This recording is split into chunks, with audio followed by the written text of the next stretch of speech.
Hey, what's up, gamers and resellers and collectors? Today I have some inventory cleanout I'm doing. I'm going to show you some Funko Pops that's been in my inventory that I'm going to go through the value and try to get those out. I also have two video game collections that I've been going through. I've been doing a lot of like furniture sales, but if you're into video game collecting, furniture reselling, and just trying to make some extra money as a side hustle, feel free to check out all my buys and purchases for the past couple days. Now we cruising, gravy flips the sim, so chill. Furniture games, Pokemon cards, every flip is a thrill. Vintage Nintendo vibes, the treasure to unfold. Trimming collectors, masterpiece, standing silver into gold. I'm not going to throw anything about furniture in here. This is strictly going through Funko Pop inventory, looking at values to see if there's anything good, to see if there's anything that's not on my eBay store, and to check out two video game purchases that I made this weekend. All right, enjoy. So hey guys, one thing you might not know is that about 3 or 4 years ago, I spent over $17,000 on probably around a 2,000 to 3,000 piece Funko Pop collection, depending on if you count the loose pieces or not. Today, since it's April break, I'm spending the time cleaning out my inventory, trying to get rid of old stuff, trying to make space for new stuff. And since I'm primarily focusing on furniture now and some video game collections, I'm trying to get rid of the old stuff and make space for the new.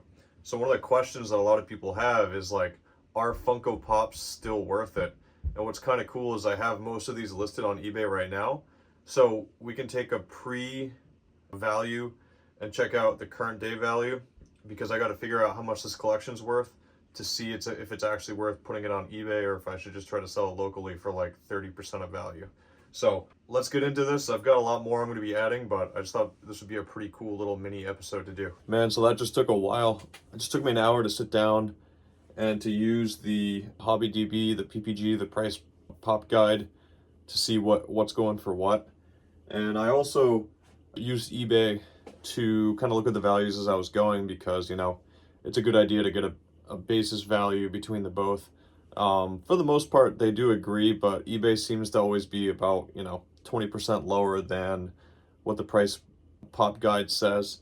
And going through, something that always happens within my eBay inventory is I have a bunch of inventory that I think is listed, but it really isn't listed. And what doing this allows me to do is I can see what orders were either returned, which ones were just on the shelf and weren't actually listed. And in doing so, I was able to find 6 pops that total around $300 in value. 7 of them.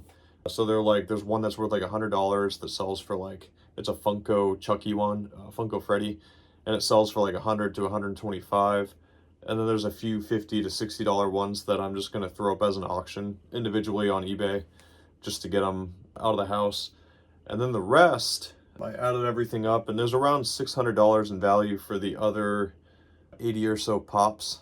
And so if I can get like $3 to $4 a piece on those and just move them for like $200 to $250 to someone locally, I'll be happy.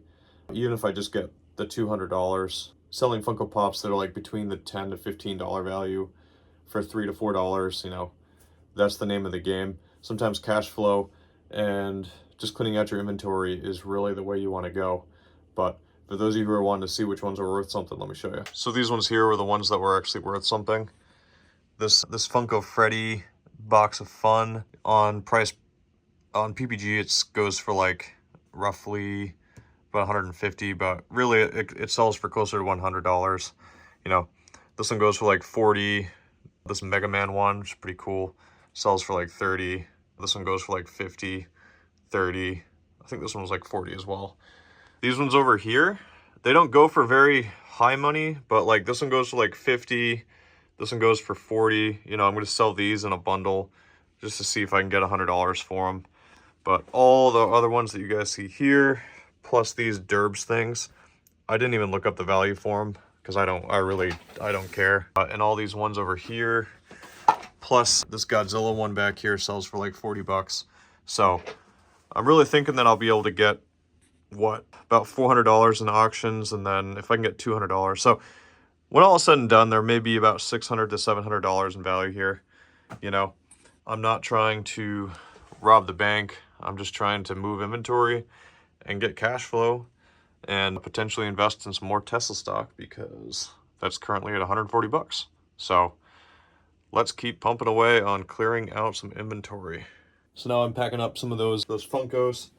I've actually dropped the price from like 300 to pretty close to like $150 for like all 57 of them that I'm selling. And that's just locally on Marketplace because I just want them gone. You know, just get that cash flow going. But I'm trying to get as much cash on hand as possible to buy some Tesla stock right now since it's down. Just to move some product. But I've sold a few couches today and yesterday. I also picked some up. This is the next day, by the way. So I'm going to pack these up. And I'm going to show you guys a video game collection that I bought. It was a pretty cool surprise purchase last night. And I have some N64 games that I got too. So let me show you those. So today's unexpected pickups were, I paid over almost $275, so almost $300 for like everything you see here, plus 4 Xbox Ones. They're down on the floor in that little bin right down there. I got a fully modded Wii, which has like every game and ROM on it known to man. 3 Sega handhelds, 1 works, and then the guy also sold me all these Game Boy games with it. This is Mario & Luigi Superstar Saga. It's like a $30 game. This is Sonic 2, which is like $30. We have Mario Kart, which is like $30. Wario Land 3, which is another $30. Came with an SP. Grand Theft Auto is like $30-40. Kirby Tilt and Tumble is a fun game. This one's worth around $50-60. He also had a bunch of old, you know, just common games. I think the Sonic Free Riders game might be worth something. Let me show you that. Here's the stack right here. Let's give you a quick zoom. And we'll come down to here. We'll take it off the tripod. And we have Super Paper Mario. And then another transaction I did yesterday unexpectedly was this N64 right here. It doesn't have the expansion pack, but I paid $100 for this stuff. This was the $275 deal right here. And the guy said that he had like 500 people write them within minutes. And this is in a pretty rural area. So that just goes to show you how like competitive video games are these days. And the cool thing is I still collect games, but I have copies of all these. So I'm just going to sell them to make some quick cash to buy some more Tesla stock. Here are those Xbox One consoles. I think only one works, or one doesn't work, sorry. But the gems in here are, this one's like a $15 game, Mario Kart 64. It's like $30, and then 007 is around $35.